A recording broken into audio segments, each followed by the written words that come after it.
Welcome to the Love Thy Lawyer podcast, where we talk with attorneys about their lives and careers. I'm Louis Goodman. Today, I'm joined by Alameda County Public Defender James Rodriguez. In addition to his over 20 years of experience as a frontline public defender, James has worked for the Mexican-American Legal Defense and Education Fund, the Berkeley Community Law Center, and the California Appellate Project. James Rodriguez, welcome to Love Thy Lawyer. Thank you, Lou. It's great to be here. It's an honor. I'm very thankful. Well, thank you for doing the podcast. I always enjoy talking to people who I see in court, and I see you in court all the time. Well, where are you talking to us from right now? I'm in my home in San Francisco, taking the afternoon off so I can be here. It looks very gray and rainy outside. We've got a big storm, of course. Where's your office right now? What assignment do you have in the public defender's office? Right now I'm working what we call a calendar assignment. So I'm in Department 108 of the Wiley Manuel Courthouse. Our office is on Clay Street, Clay and 4th, and I'm handling misdemeanors. And it's a nice change. I was just recently on what we call vertical trial staff, handling, the big felony cases in Dublin.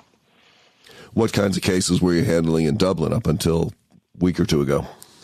Various cases. I know that there are lawyers here on listening, so people won't be shocked by this. Child torture cases, assault cases, attempted murders, the all of those stuff. Cases. The very, very serious stuff. I stepped into a caseload that had already been aged significantly by my predecessor, who had left the office abruptly. And the cases, when I stepped into them about 2 years ago now, were all ripe and ready to go to trial, and they had to be worked up in my particular manner, and I saw that a lot of things needed to be done. So that's how I came to be at vertical trial staff in Dublin. I do nothing but criminal defense in Alameda County, but the reality is that most of my cases are either lighter weight felonies or misdemeanors. Yeah. And I'm always looking kind of for the happy ending for my client, and most of the time I can get it. Those kinds of cases, those don't really have a happy ending, do they? Most of them don't. Happy endings tend to be, let's say, 5 years or less in prison or probation sentences. We always try to avoid, obviously, any resolutions that end in life. They're happy endings. They're happy endings for their particular circumstances. But I understand what you mean about the misdemeanors. I'm doing misdemeanors now. I think that we do a lot of good, you and I do, with people that are charged with misdemeanor offenses, because oftentimes those people, they have jobs, they have lives, they have families. And it's not that the felony clients don't, but since we see a larger volume, I think, of misdemeanor clients and, the garden variety DUIs and assaults and thefts, I think that, we're able to help the clients out in a much more concrete way. They tend to be out of custody. We can help them keep their jobs, for example.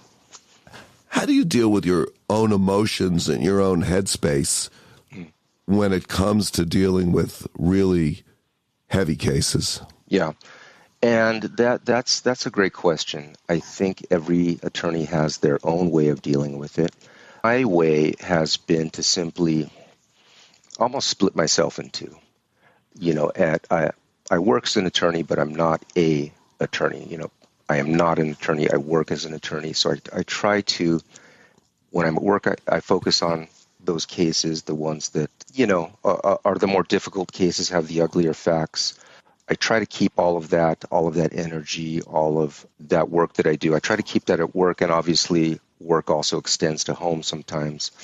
I try to split myself, focus on my family when I'm with my family, although that can be very difficult at times, that work-life balance. But it's difficult. And this was my third time doing felony trials for the Alameda County Public Defender's Office. And I sort of walked into it with a lot of hubris, a lot of arrogance. So, I've done this a couple times before. This won't be any problem. I'll be able to just, take these cases as they are. But one of them in particular was extremely emotionally draining and challenging, and I kind of jokingly say I had several meltdowns during the pendency of that case, which lasted about 9 months. It involved child torture. Where are you from originally? I am from Los Angeles. I was born in Los Angeles, UCLA hospital, actually. And my parents divorced at a young age, when I was a young age. And my father moved to Sacramento. My mother stayed in Los Angeles. And so I sort of grew up between the two towns, sort of a suburban area in Sacramento, Fair Oaks and Folsom, and also a more urban place, which was the San Fernando Valley in Los Angeles. Where'd you go to high school? I went to high school in Sacramento, a place named called Bella Vista High School. When you graduated from high school, you went to college. Where'd you go?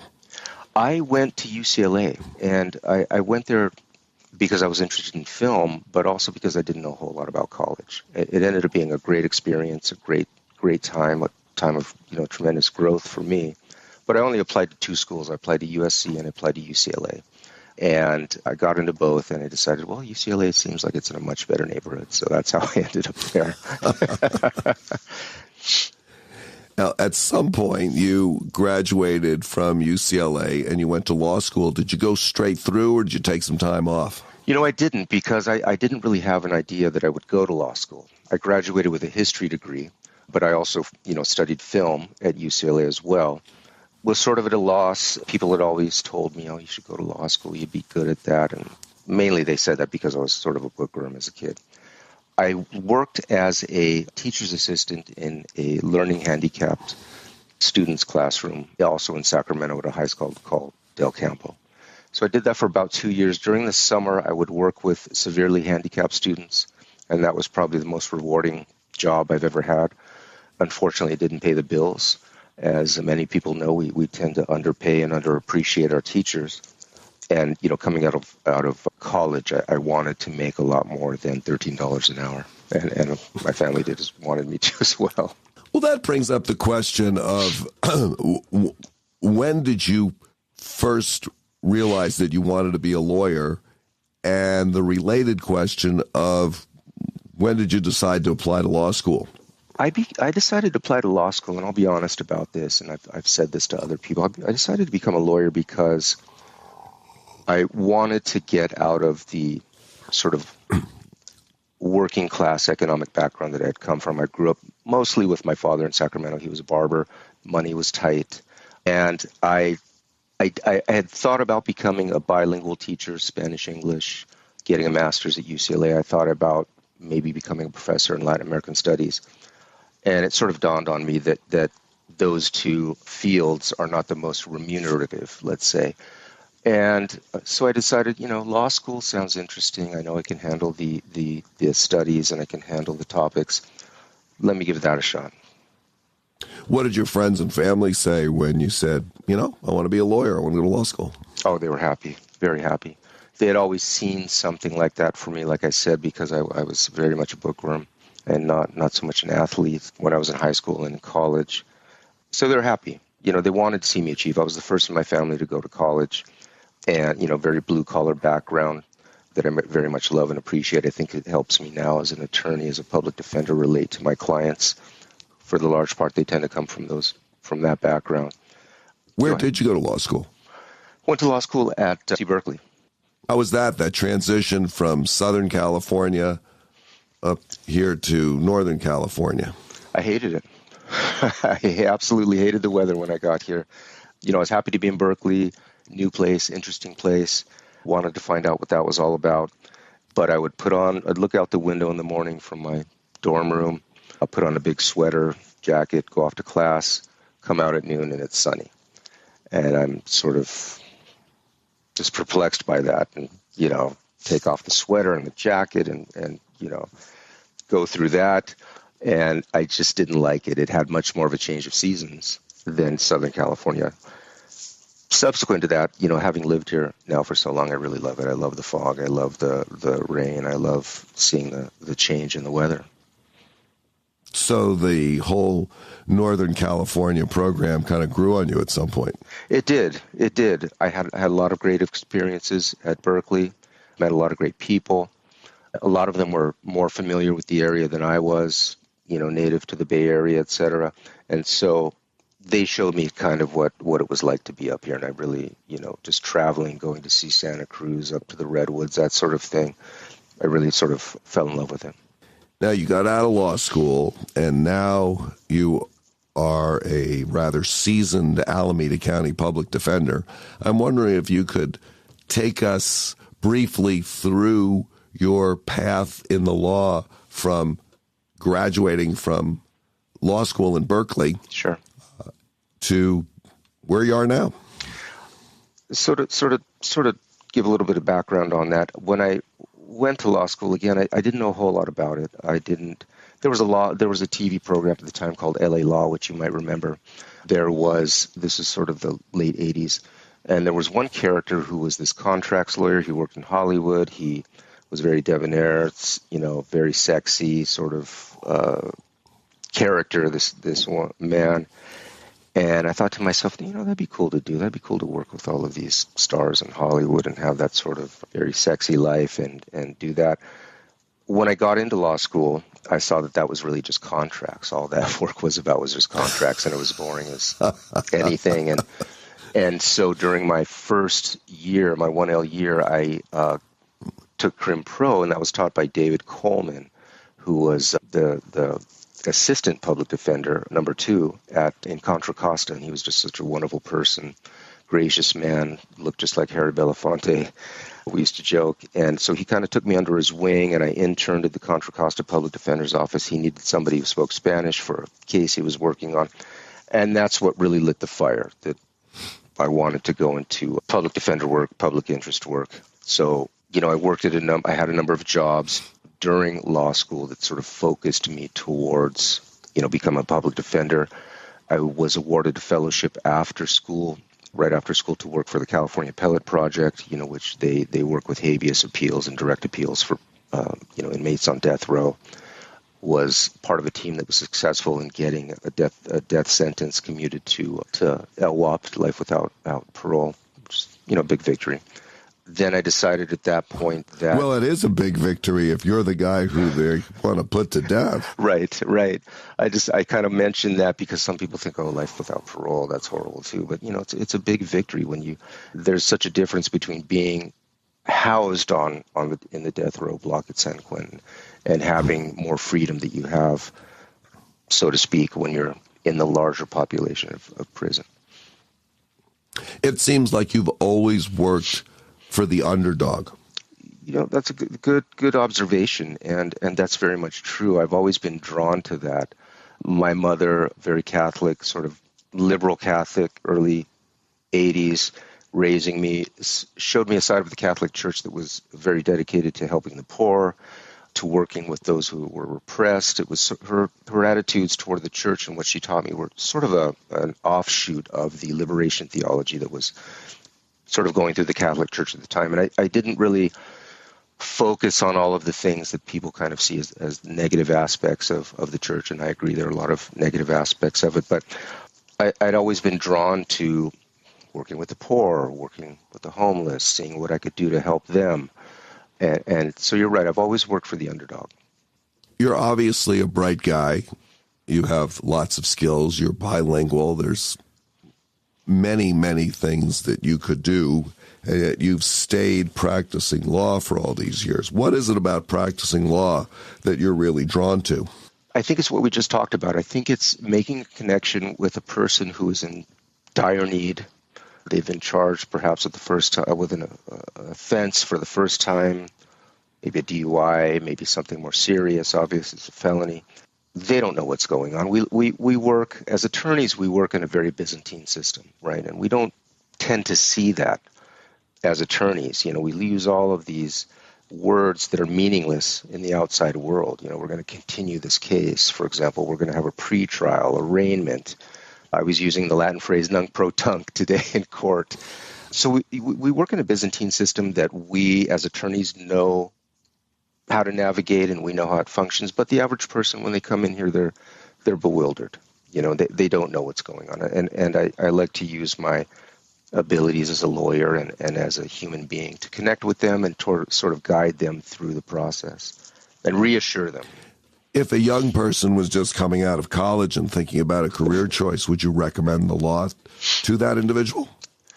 That's a tough question. I think I would want them to be sure that this is the path they want to go down, I would say, what other interests do you have? What have you thought about? What other sorts of careers, could you imagine yourself doing?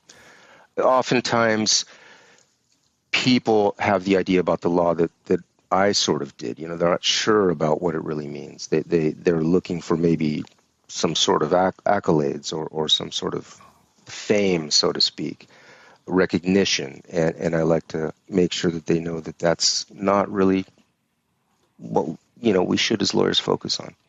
Of course, a lot do. We have the publicity hounds in the law, and the ones who make the headlines and the splashy articles and things like that. Yeah, that's true. But I think that for 99% of practicing lawyers, there is neither a great bit of fame nor fortune for most of us. Yeah. Most of us are trying to do work and present a workmanlike product for our clients, right. Whether it's civil law, criminal law. Yeah. And I completely agree with you. I completely agree with you. When I advise people as to whether to go into legal career, I just want them to be sure they want to do it. I want to be sure that they go into it with the right motivation. Obviously, that's their decision finally, but I just kind of make those suggestions and present to them things to think about before they make a final decision. Is there anything that you know now that you really wished you had known before you started practicing law? I think perhaps if there is one thing I wish I would have known about, it's the personalities and the impact of judges on the system, and how there can be a tremendous difference in the outcomes of cases from one judge to another. You can be in one courtroom and you'll have a judge who perhaps connects more with the client and is more respectful of the client, and there's a better outcome there, let's say. You could be in the courtroom next door and you have a judge who is the opposite, who maybe feels that, himself or herself is there to, be a law and order type of judge, and they're a little more oppositional to the client, and they can have a worse outcome. So that's what I wish I would have known, if anything. Not that there's a whole lot that I could have done about it or do about it, but that's one thing I think that I really didn't know about that I would have appreciated knowing. What's the best advice that you've ever received? The best advice I've ever received, I think, I apologize to my parents. Obviously, they gave me a lot of advice, and I appreciate all the advice you gave me, Mom and Dad. I had two uncles who said different things to me. One uncle told me as I was thinking about what to do after college, he said to me, don't be a professional student. Do something concrete. And I took that to heart, meaning, don't get sort of trapped in my own head, don't get trapped in the academy. And a second uncle later told me when I had applied to law schools, I had applied to the 4 UCs, and I didn't really know where I was going to go. He knew an attorney who had gone to Berkeley, and he said, you should really go there. And I appreciated that advice. I did choose Berkeley. Not so much because of its reputation or its name or anything like that, but I wouldn't have had quite the experience in law school that I did at other law schools, I think. And so I appreciate those two bits of advice that I had received at different, times in my life. Did your uncle know something about the experience at Berkeley? He just knew, he knew an attorney who had gone there that he had talked to and had heard from her sort of what the experience was like at Berkeley. She probably may have mentioned that it was, one of these very sort of all-star, law schools. And I think that was the extent of his knowledge. Well, what about the experience at Berkeley specifically that was different than maybe some other law school that you think was interesting, helpful, academically interesting? Mm-hmm. I mean, what was it? Well, we had a saying at Berkeley, and I don't know if they still have the same grading system there, and the saying was P equals JD, because what I mean by that is they had a pass-fail system. I mean, it wasn't really a pass-fail system. They had high honors, and pass, so you could equate those to being A, B, and C. But as long as you got a pass in each class, you would graduate. You would get your Juris Doctor, and that took a lot of pressure off of me, I think, to compete with other students. And I know it did for other students as well. Took some of that grade pressure away, trying to get A's and B's and have your resume look very nice with the top grades. Because frankly, I'm not sure a lot of employers knew what to make of the pass-fail system. What advice would you give to a young attorney just starting out? Take care of yourself. Keep yourself in focus. Remember who you are. Take time to cultivate outside interests. Don't lose those outside interests. If you don't have any, if your head has been buried in the books for all those years because maybe you went straight from high school to college to law school, try to develop those things. They'll keep you sane. That's the main interest I would give someone who's just starting out. What, if anything, would you change about the way the legal system works? That's a good question. I've been thinking about that a lot, actually, now that I've started misdemeanors. I'm shocked, actually, doing misdemeanors now at how many of the clients have mental health issues.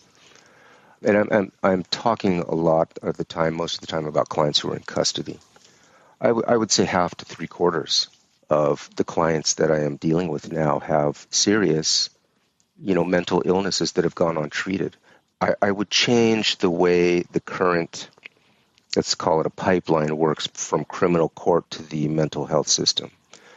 Right now, it's a little bit scattered. I think there's a behavioral health court. There is an informal behavioral health court. There's all sorts of diversions where the client can receive mental health treatment. But, I think when someone with those symptoms comes through in the criminal justice system, I think we need a better way to funnel them into services rather than sort of dragging them through arraignment and through pretrials and things of that nature before we kind of get them into services. I'm going to shift gears a little bit. Sure. What's your family life been like, and how has that fit into practicing law? I've also had a difficult time. Well, I'll back up. I'm in a very blessed situation now. Recently married, lived with my partner. She's wonderful. I'll give her a shout out, Katie Vincent. She's a wonderful interpreter. And we share 3 children together. 2 are mine. 1 is hers. They get along very well. It's a busy household. I also have a adult son who lives in Reno. But I've always found it difficult to balance work and life outside of work, let's say a family. It's always been difficult for me. I was raised with a very strong work ethic, and so my tendency would be to work 24/7, if I didn't have a life, let's say a family, something like that. Having finished trial staff and gotten to misdemeanors now, a few weeks ago I went out twice in one weekend, socialized with friends and we went to a concert. And I'm more relaxed now, and my balance has sort of come back. My work-life balance, let's say, that my interactions with my family, my ability to communicate with them and be there, be present for them. And Katie also remarks, I've got my partner back. I have my partner back. What sort of things do you enjoy doing for recreation? I play the congas. The drums from Cuba, hopefully most of your listeners are familiar with. I play those. I'm also involved in a group called Loco Bloco, which is a group in San Francisco that takes at-risk youth, inner-city youth, pairs them with adults to teach drum and dance, Brazilian drum and dance. They do performances and also march in the Carnival Parade, which is here in San Francisco. Have you had any interesting travel experiences? I have. I've traveled a lot in Mexico and Central America. And I remember one time we were in Belize. I was there with some friends. I think this was after we graduated from law school. And we were on horseback going through the forest there.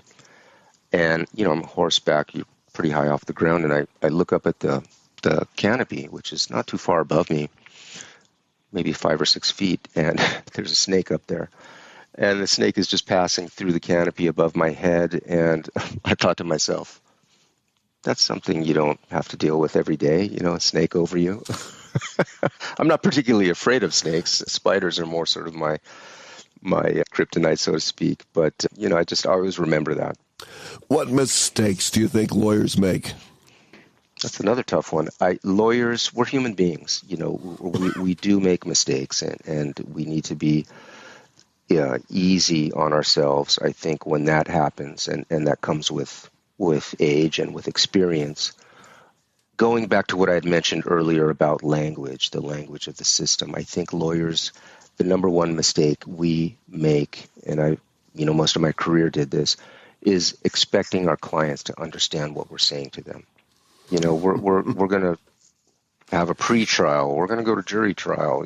This is your arraignment. All of the various language that we use. The one I like is we're going to continue your case. If you step back and think about what that would mean to somebody on the street, we're going to continue your case. What does that mean? For example, let's say you're on the street. I was going to go to this party last night, but they continued it to, I asked for a continuance of the party. It's just not a word that's normally used in that sort of meaning. So we make the mistake of thinking that they're on the same wavelength that we are sometimes.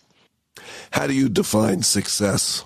Well, for me personally, it's finding that right work balance. I think that's truly success. Managing your stress, right? Being able to manage your stress so that it doesn't have a big impact on your health and your well-being, and you don't turn to substances such as alcohol and drugs. And I've been sober 13 years now. And so I know what it's like. Congratulations. Thank you. I appreciate that. And I don't mention that for any sort of acclaim, but I mention it because I've gone down that road of using alcohol and other substances to sort of deal with my stress as an attorney. And I just found that was a dead end, and it was very dangerous. And I think success is, again, finding that right work-life balance and stress management where you're not harming yourself or others emotionally or obviously physically. If you feel comfortable about talking about it, I'd be very interested in hearing about your recovery story. Okay, well, so, a lot of drinking goes on in law school. At least it did for me and my friends. We used to go to a lot of parties. We used to, smoke weed and do other things, and we had a good time. And that helped us manage the stress, I think, in law school. Later on, as a young attorney, you turn to those substances because it just seems like the natural thing you do. You go out to bars with friends, with coworkers. You celebrate things at those places where alcohol is sort of the focus.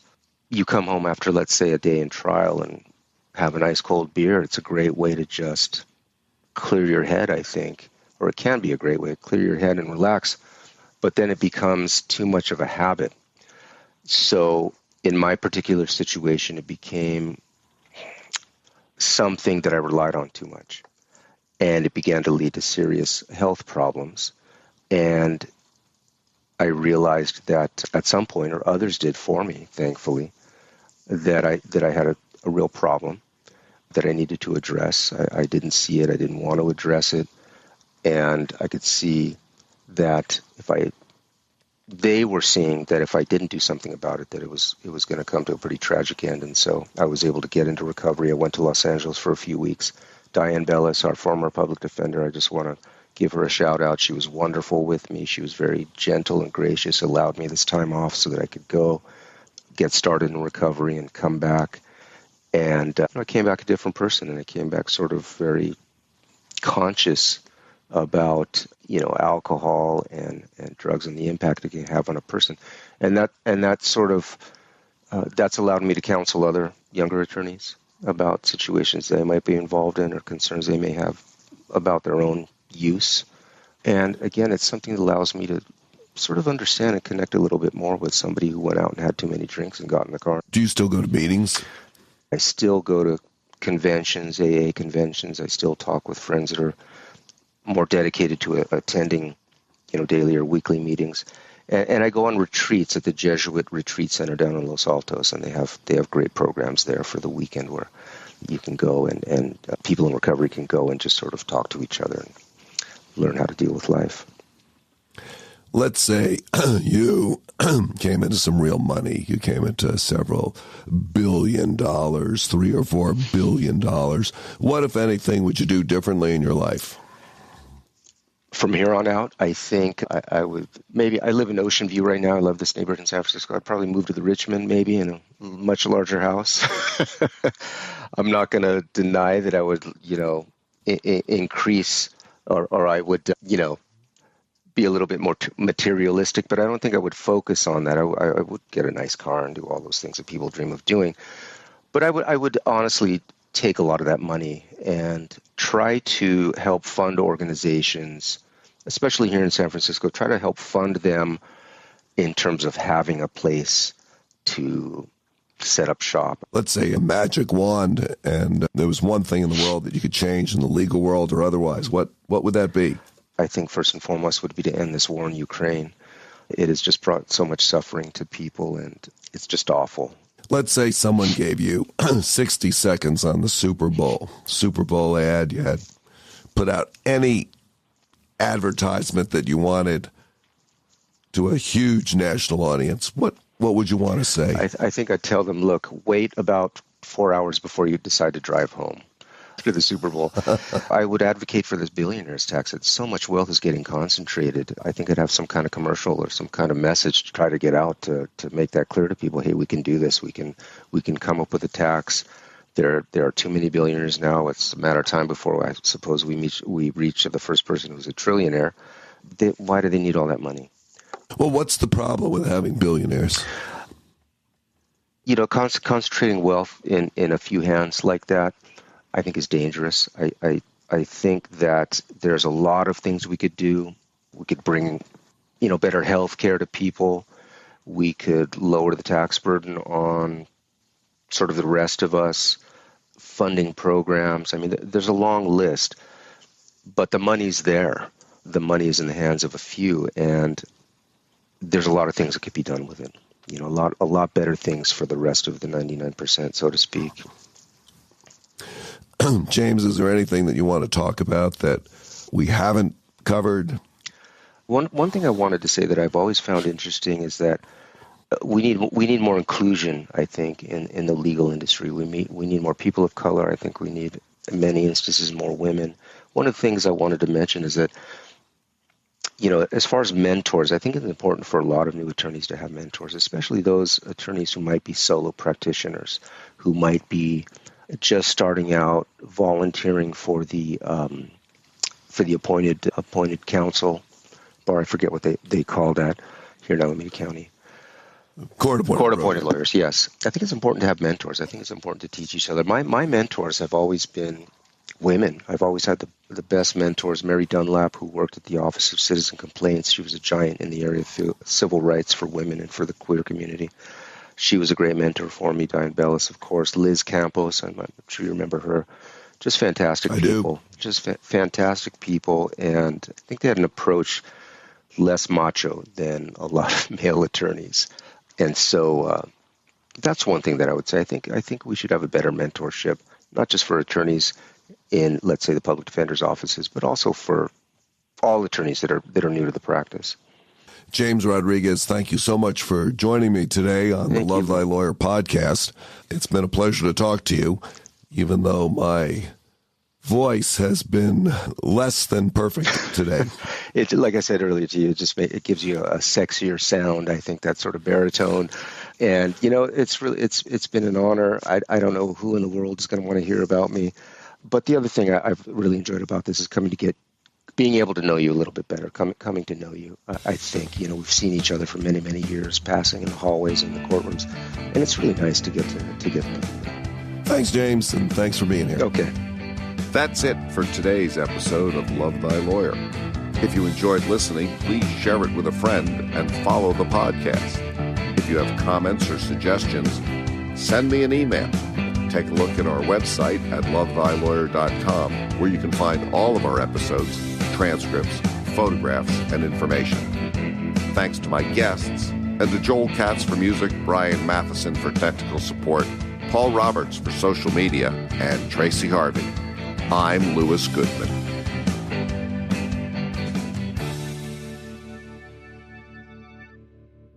Do you think the legal system is fair? I don't think it is the way it's currently the way it's currently made up, the way it currently works, I don't think it's actually very fair.